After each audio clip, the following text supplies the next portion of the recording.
الحمدللہ رمضان شریف کا چاند نظر آ چکا ہے اور بہت خوشی ہے کہ رمضان شریف کا مہینہ ہم سب کو نصیب ہوا۔ رمضان شریف کا چاند نظر آ گیا، آج سے ہی رمضان شریف کا مہینہ شروع ہو گیا اور ہم سب اپنی قسمت پہ ناز کرتے ہیں اور اللہ کا شکر ادا کرتے ہیں کہ اللہ تعالیٰ نے ہمیں یہ پاک مہینہ پھر سے نصیب فرما دیا۔ جتنا اللہ کا شکر ادا کیا جائے کم ہے کہ اللہ تعالیٰ نے یہ پاک مہینہ ہم تک پہنچایا اور یہ بابرکت مہینہ ہمیں نصیب ہوا، اللہ کا شکر ادا کرتے ہیں۔ اس مہینے میں جتنا ہو سکے زیادہ سے زیادہ اللہ رب العزت کی عبادت کریں، روزے رکھیں اور غربا مساکین کی مدد کریں، ایک دوسرے کی ہیلپ کریں۔ ویسے تو ہر مہینہ ہر دن عبادت کا دن ہے، گناہوں سے معافی کا دن ہے، گناہوں سے معافی کی رات ہے، گناہوں سے معافی اور توبہ کا مہینہ ہے، لیکن یہ جو رمضان شریف ہے اس میں اگر کوئی ایک نیکی کرتا ہے تو اللہ تعالیٰ اسے 70 نیکیوں کا ثواب عطا فرماتا ہے۔ تو اللہ پاک کی بارگاہ میں دعا ہے اللہ تعالیٰ ہم سب کو نیک عمل کرنے کی توفیق عطا فرمائے، اللہ تعالیٰ ہم سب کو گناہوں سے بچنے کی توفیق عطا فرمائے۔ ہمیں چاہیے کہ اس مہینے میں زیادہ سے زیادہ ہم لوگ عبادت کریں اور زیادہ سے زیادہ اللہ رب العزت کو راضی کرنے کی کوشش کریں۔ آج ہی سے آپ دیکھ لیجئے گا کہ ہر مسجد بھری ہوئی نظر آئے گی، ہر مسجد میں نمازیوں کی تعداد نظر آئے گی۔ کتنا اچھا ہوتا ہے اور کتنا ہی اچھا ہوگا کہ ہر مہینے میں ہر دن ایسے ہی نمازیوں کی تعداد بڑھے، ایسے ہی مسجدوں میں نمازی نظر آئیں، کیونکہ مسجد تو بنا لی پل بھر میں ایما کی حرارت بالوں نے، من اپنا پرانا پاپی تھا برسوں میں نمازی بن نہ سکا۔ رمضان شریف کا مہینہ آتے ہی نمازیوں کی تعداد بڑھ جاتی ہے، خوشی ہوتی ہے کہ جو بھائی میرے رمضان شریف میں آتے ہیں تو اللہ تعالیٰ انہیں توفیق عطا فرما دے کہ ہر دن ہر مہینے اسی طریقے سے وہ نمازوں کی پابندی کر لیں۔ اس میں ان کا ہی فائدہ ہے، اللہ رب العزت نے عبادت کے لیے ہی بھیجا ہے، کام آپ کرتے ہیں وہ بھی ضروری ہے لیکن عبادت آپ کے لیے پہلے ہے۔ ایسا کوئی کام نہیں ہے، ایسا کوئی کام نہیں ہے کہ جہاں نماز پڑھنے کی آپ کو اجازت نہ دی جائے، صرف مسلمانوں کے یہاں ہی نہیں، اگر کوئی مسلمان کسی دوسرے دھرم والے کے یہاں بھی کوئی کام کرتا ہے نا تو وہ بھی نماز کی چھٹی دے دیتا ہے، نماز کا ٹائم دے دیتا ہے، بھائی آپ نماز پڑھ لو۔ تو یہ ہمارے لیے بہت خوشی کی بات ہے کہ رمضان شریف کا مہینہ ملا، اللہ تعالیٰ کا بہت شکر ہے۔ تو اس مہینے میں زیادہ سے زیادہ آپ غریبوں کی مدد کریں، تو یہ ہمارے لیے بہت خوشی کی بات ہے کہ رمضان شریف کا مہینہ ہم سب کو نصیب ہوا۔ رمضان شریف کا مہینہ تھا اور ایک انسان روزہ بھی رکھتا تھا، نمازیں بھی پڑھتا تھا، اس کا یہی معمول تھا، روزہ رکھتا، نمازیں پڑھتا اور شام کو افطاری کے ٹائم وہ افطار کیا کرتا تھا، عبادت میں لگا رہتا تھا۔ ایک دن کیا ہوا کہ اس کے دروازے پر ایک سائل آیا، ایک سوالی آیا، اس نے سوال کر دیا کہ اللہ کے نام پر مجھے کچھ نہ کچھ دے دو، میں روزے سے ہوں، میں اپنا روزہ افطار کر لوں گا۔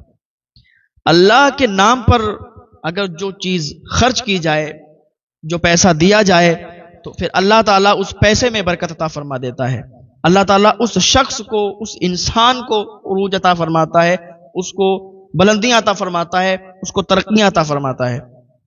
تو اس نے اللہ کے نام پر مانگا کہ مجھے کچھ نہ کچھ دے دو، میں افطار کر لوں گا، میں روزے سے ہوں۔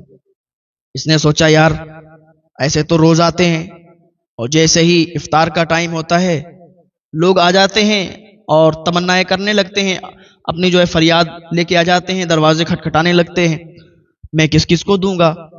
اگر ایسے میں سب کو دیتا رہا تو میں تو غریب ہو جاؤں گا، میں ان کی طرح فقیر ہو جاؤں گا۔ انسان کی الگ سوچ ہوا کرتی ہے، کچھ لوگوں کی ایسی سوچ ہوتی ہے کہ یہ تو ہر دن مانگنے والے آ جاتے ہیں، یہ تو اپنا بس گھر بھر رہے ہیں، اپنی جھولیاں بھر رہے ہیں، ان کو نہیں دینا چاہیے، ان کو دینے سے مال گھٹتا ہے۔ ارے بھائی وہ تمہاری سوچ ہے، یہ تمہاری غلط سوچ ہے کہ اگر تم کوئی چیز اللہ کی راہ میں دیتے ہو، اپنا مال صدقہ کرتے ہو تو وہ مال گھٹتا نہیں ہے بلکہ اللہ تعالیٰ اس میں برکت عطا فرما دیتا ہے اور وہ مال اور بڑھا کرتا ہے۔ اللہ کی راہ میں خرچ ہونے والی چیز، اللہ کی راہ میں آپ کی کوئی چیز کو صدقہ کر دیں تو وہ گھٹا نہیں کرتا ہے بلکہ اللہ تعالیٰ اس میں برکتیں عطا فرماتا ہے۔ تو اس نے اس کو کہا کہ تم یہاں سے نکل جاؤ، میں تمہیں نہیں دے سکتا، ایسے میرے دروازے پر روز آتے ہیں، روز تمہاری طرح کہتے ہیں میں کس کس کو دوں گا؟ ہر دن اگر اسی طریقے سے میں بانٹتا رہا نا تو میرا مال کم ہو جائے گا، میں تمہیں نہیں دے سکتا۔ اس نے کہا اب یقین کریں میں روزے سے ہوں، آپ مجھے تھوڑا سا کھانا دے دیں، میں اپنا افطار کر لوں گا۔ اس نے کہا تمہیں سمجھ میں نہیں آتی، تمہیں تو بس مانگنے سے مطلب ہے، تمہیں تو بس فریاد کرنے سے مطلب ہے، سوال کرنے سے مطلب ہے، تمہارا کام کیا ہے؟ پورا دن سوتے رہتے ہو اور شام کو جب افطار کا ٹائم ہوتا ہے تو تمہیں لگتا ہے کہ بس افطار مانگنے کے لیے چلیں، لوگ افطار دے دیں گے۔ تم تو مال جمع کر رہے ہو، تم تو پیسے جمع کر رہے ہو، کھانا جمع کر رہے ہو، اپنے جانوروں کو کھانا کھلا رہے ہو۔ اس طریقے سے اس نے باتیں کی۔ اس نے سیدھے سے یہ نہیں کہا کہ میں نہیں دے سکتا تم چلے جاؤ، اس نے ڈائریکٹ منع بھی کر دیا، اور دوسری چیز یہ کہ اس کو ذلیل کر دیا، اس کو رسوا کر دیا۔ اللہ کے نام پر مانگا تھا، اس نے منع کر دیا، ذلیل و رسوا کیا، اور کہا اگر نہیں نکلے تو دھکے مار کے نکال دیں گے۔ اس نے کہا ٹھیک ہے کوئی بات نہیں، نہیں دیتے ہو کوئی بات نہیں۔ اپنا سارا معاملہ، اپنا سارا حال اس نے اللہ کے سپرد کر دیا کہ اللہ سب بہتر جانتا ہے کہ کون کیا ہے، کون کیسا ہے، میں روزے سے ہوں یا نہیں ہوں، اللہ سب جانتا ہے، اس کا بدلہ اللہ تعالیٰ لے گا، اور اللہ تعالیٰ مجھے رزق عطا فرمائے گا تو میں افطار کروں گا۔ اتنا کہہ کے وہ وہاں سے چلا گیا۔ اب اس نے کیا کیا، افطار کا ٹائم ہوا، اذان ہوئی، نماز پڑھی، اس نے افطار کیا، نماز پڑھی، پھر نماز کے بعد جو بھی اس کا معمول تھا وہ اس نے کیا۔ اس کے بعد عشاء کا ٹائم ہوا، نماز پڑھی، تراویح ادا کی، اپنے گھر پر آیا، سو گیا۔ جب آنکھ لگی تو خواب دیکھا۔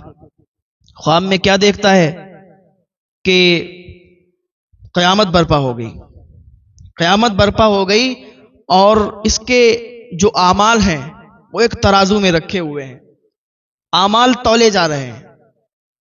اس نے کیا دیکھا کہ اعمال بکھر رہے ہیں، اعمال ادھر ادھر گر رہے ہیں، بکھر رہے ہیں۔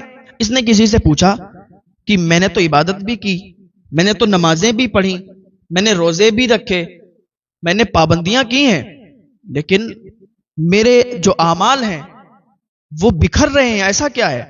تو ایک فرشتے نے کہا کہ واقعی تو نے عبادت کی ہے، واقعی تو نے روزے رکھے ہیں، تو نے نمازیں ادا کی ہیں، لیکن تو نے اللہ کے ایک بندے کو ذلیل کیا ہے، تو نے اللہ کے ایک بندے کو رسوا کیا ہے۔ تیرے دروازے پر اللہ کا ایک بندہ آیا تھا، اس نے اللہ کے نام سے تجھ سے سوال کیا تھا، تجھ سے افطاری کے لیے کچھ سامان مانگا تھا کہ وہ روزہ افطار کر لے، لیکن تو نے نہیں دیا۔ صرف تو نے منع ہی نہیں کیا بلکہ اسے رسوا بھی کیا، اسے ذلیل بھی کیا۔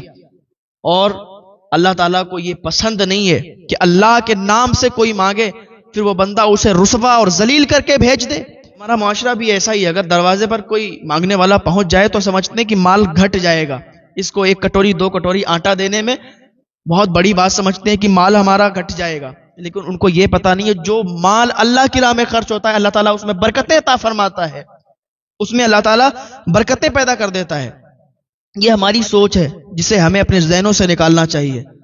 اگر کسی کے دروازے پر دن بھر میں 100 بھی فقیر آتے ہوں، 100 بھی غربا اور مساکین آتے ہوں، اور اگر وہ 100 کو بھی واپس نہ لوٹائے، اپنے مال سے کچھ نہ کچھ دے دے، تب بھی اس کا مال گھٹے گا نہیں بلکہ اس کا مال اور زیادہ بڑھے گا، اس میں برکتیں ہوں گی۔ لیکن ان کے مائنڈ سے یہ نکالنا پڑے گا نا، اس کو اپنے ذہن سے یہ باہر نکالنا پڑے گا کہ مال دینے سے مال گھٹتا نہیں ہے، مال دینے سے مال بڑھا کرتا ہے، اللہ تعالیٰ اس مال میں برکت عطا فرماتا ہے۔ تو ہمارے دروازے پر آج کوئی آتا ہے تو ہم اس کو ڈائریکٹ کہہ دیتے ہیں بھائی ہمارے پاس کچھ بھی نہیں ہے، ہمارے یہاں کچھ بھی نہیں ہے، کیا دوں آپ کو، آگے بڑھ کے دیکھو۔ ڈائریکٹ یہی ہماری زبان پر نکلتا ہے کہ ہمارے پاس کچھ بھی نہیں، آگے بڑھ کے دیکھو۔ ارے بھائی تیرے یہاں ساری چیزیں موجود ہیں، سارا کچھ ہے، پھر بھی تو کہتا کہ ہمارے کچھ بھی نہیں ہے، تو اللہ تعالیٰ کو یہ پسند نہیں آتا، اللہ تعالیٰ ناراض ہوتا ہے۔ اللہ نے تجھے ساری چیزیں دی ہیں، سب کچھ عطا کیا ہے، پھر بھی اس کا بندہ تیرے دروازے پر اس کا نام لے کے مانگ رہا ہے تو کہتا ہمارے یہاں کچھ بھی نہیں ہے، تو مال پھر نہیں بڑھتا ہے، پھر وہ مال گھٹا کرتا ہے، اور اس مال میں برکت نہیں ہوتی ہے، وہ مال ایسے ہی برباد ہو جایا کرتا ہے۔ جو مال اللہ کی راہ میں خرچ نہ ہو سکے پھر وہ کس کام کا مال ہے؟ تمہارے یہاں ساری چیزیں موجود ہیں، سب کچھ ہے، پھر بھی تم کہتے ہو کہ کچھ نہیں ہے، آگے بڑھ کے دیکھو، اس کے دل سے بھی دعائیں نہیں نکلتی ہوں گی۔ تو کبھی غریب مجبور مظلوم کی بد دعائیں نہ لیا کریں۔ غریب مجبور مظلوم کی اگر دعائیں لیا کریں گے تو وہ تمہارے حق میں بہتر ہے، اور ان دعاؤں کے صدقے سے اللہ تعالیٰ تمہیں کامیاب بنا دے گا۔ اور اللہ تعالیٰ تمہیں اتنا عطا فرمائے گا کہ تمہارے دامن چھوٹے پڑ جائیں گے، تمہارے گھر میں بہت زیادہ برکتیں ہوں گی۔ تو اس نے ذلیل کیا، تو فرشتے نے کہا کہ تو نے اسے ذلیل کیا، رسوا کیا، وہ روزے سے تھا اور اس نے افطار کے لیے تجھ سے کچھ مانگا تھا، تو نے کچھ بھی نہیں دیا اور ذلیل اور رسوا کر کے بھیج دیا، یہی وجہ ہے کہ تیرے اعمال بکھر رہے ہیں۔ اب جیسے ہی اس نے یہ سنا تو رونگٹے کھڑے ہو گئے، پسینہ آ گیا، آنکھ کھل گئی۔ آنکھ کھلی تو بہت ڈر چکا تھا، فوراً اللہ کی بارگاہ میں ہاتھ اٹھائے، اے پروردگار، اے مالک، اے مولا، مجھے معاف فرما دے، مجھ سے گناہ ہوا ہے، مجھ سے غلطی ہوئی ہے، میں نہیں جانتا تھا کہ میں نے اتنا بڑا جرم کر دیا ہے، میں نے اتنا بڑا گناہ کر دیا ہے۔ میں سمجھتا تھا کہ دروازے سے فقیر کو بھیج دوں گا تو اس کا کوئی جرم نہیں، اس کا کوئی گناہ نہیں، لیکن یا اللہ مجھے معاف فرما دے۔ آج سے میں سچی توبہ کرتا ہوں کہ آج سے میرے دروازے پر کوئی فقیر آئے گا نا، اس کو کبھی خالی ہاتھ نہیں لوٹا لوں گا، اس کو کچھ نہ کچھ ضرور دیا کروں گا۔ اے میرے مالک، اے میرے مولا، اے پروردگار، تو نے سب کچھ عطا کیا ہے، تیری عطاؤں کی مجھ پر کمی نہیں ہے، تو نے بہت عطا کیا ہے، بہت عطا کیا ہے۔ اے اللہ، میں وعدہ کرتا ہوں میرے دروازے پر کوئی آئے گا وہ خالی ہاتھ نہیں جائے گا۔ اور اللہ تعالیٰ فرماتا ہے کہ میرے بندے آ تو صحیح، میں تیری توبہ قبول فرمانے والا ہوں، میں تیرے گناہوں کو معاف فرمانے والا ہوں، تجھے بخشنے والا میں ہوں، تو آ تو صحیح۔ بندہ ایک بار سچی توبہ کر لے، اللہ تعالیٰ فرماتا ہے کہ سارے گناہ معاف کر دیے تیرے۔ ایک سچی توبہ سے اللہ تعالیٰ ایسے گناہوں کو معاف کر دیتا ہے جیسے اس کے کوئی گناہ نہیں ہے۔ لیکن ایک حقوق اللہ ہوتا ہے، ایک حقوق العبد ہوتا ہے۔ حقوق اللہ تو معاف ہو سکتا ہے، آپ نے نماز نہیں پڑھی، آپ نے روزے نہیں رکھے، زکوٰۃ نہیں دی، حج نہیں کیا، اللہ تعالیٰ معاف کر سکتا ہے، وہ اللہ کی مرضی ہے، معاف کرے یا نہ کرے۔ لیکن حقوق العبد جو ہوتا ہے وہ جب تک بندہ اسے معاف نہیں کرتا ہے نا، اللہ بھی معاف نہیں کرتا۔ آپ نے کسی کا دل دکھا دیا، کسی کو ذلیل اور رسوا کر کے اسے مجبور کر دیا، کسی پر ظلم کر دیا، کسی کے پیسے کھا لیے، کسی کو ناحق آپ پریشان کر رہے ہیں، اس کا دل دکھا آپ کی وجہ سے، تو جب تک آپ اس سے معافی نہیں طلب کریں گے اللہ تعالیٰ آپ کو معاف نہیں کرے گا۔ اس نے اسی رات کے سناٹے میں اللہ کی بارگاہ میں ہاتھ اٹھائے اور سچی توبہ کی، اور سچی توبہ کرنے کے بعد صبح یہ تلاش کرنے لگا اسی انسان کو، اسی فقیر کو۔ کئی دن اس نے تلاش کیا، اس کے بعد وہ ایسی جگہ پر ملا جہاں پر غربا اور مساکین ان کا ڈیرا لگا ہوا تھا، وہیں پر سارے لوگ مانگنے والے جمع تھے، تو وہیں پر وہ بیٹھا ملا۔ اس نے اس کے پاس جا کے اور اس سے معافی طلب کی اور کہا مجھے معاف کر دے بھائی، مجھے نہیں پتا تھا کہ میں نے یہ اتنا بڑا جرم کر دیا ہے، اتنا بڑا گناہ کر دیا ہے، بھائی مجھے معاف کر دو۔ اس نے کہا کہ ٹھیک ہے جاؤ، میں نے تمہیں معاف کر دیا۔ ارے میرا کیا ہے؟ اس نے کہا میں نے اس ٹائم بھی تمہیں کچھ بھی برا بھلا نہیں کہا، تم نے منع کر دیا تو کوئی بات نہیں، میں نے ساری شکایت اللہ کو پیش کر دی کہ اے اللہ تو ہی جان، کیونکہ میں اپنا سارا حال، اپنا سارا معاملہ اللہ کی سپرد کر دیتا ہوں، اور جو اپنا سارا حال، جو اپنا سارا معاملہ اللہ کے سپرد کرتا ہے تو پھر اللہ تعالیٰ اس کا بدلہ لیا کرتا ہے۔ اگر کوئی مظلوم ہے، کوئی ظلم کر رہا ہے، ایک ظالم ہے، ایک مظلوم ہے، اور ظالم ظلم کر رہا ہے، مظلوم اگر سارا معاملہ، سارا حال اللہ کے سپرد کر دے کہ اللہ تعالیٰ تو ہی اس کو نپٹ، تو ہی اس کا بدلہ لے، تو اللہ تعالیٰ ظالم کو تباہ و برباد کر دیتا ہے۔ ہاں، مظلوم کی بد دعا بہت اثر رکھتی ہے۔ ادھر مظلوم کے ہاتھ اٹھتے ہیں، ظالم کو اللہ تعالیٰ تباہ کر دیتا ہے۔ تو اللہ تعالیٰ کبھی بھی ظالم نہ بنائے، اللہ سے دعا کرتے رہیں کہ اللہ تعالیٰ کبھی بھی ظالموں کی صف میں نہ کھڑا کرے۔ ہمیشہ اللہ کی بارگاہ میں دعا کرتے رہا کریں۔ السلام علیکم ناظرین، اسی طرح کے اسلامک ویڈیو دیکھنے اور سننے کے لیے ہمارے چینل کو سبسکرائب کریں۔ جزاک اللہ خیرن جزا۔ السلام علیکم ورحمۃ اللہ وبرکاتہ۔